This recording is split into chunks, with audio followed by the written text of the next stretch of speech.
அதில் பழம் தாள அதில் அழுகுன பழத்தை பார்த்து தரம் பாருங்க. அது எனக்கு அதான் வேணும். 4 பழம் தின்னல எங்க தின்னுங்க பாருங்கண்ணே.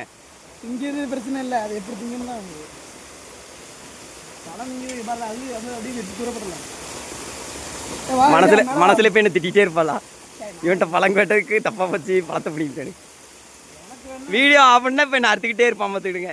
என் பழத்தை தின்னுவிட்டான். இது ஏய்க்கு மம்முட்டி இருந்தாலும் உள்ளே விழுந்து கிணத்துல விழுந்து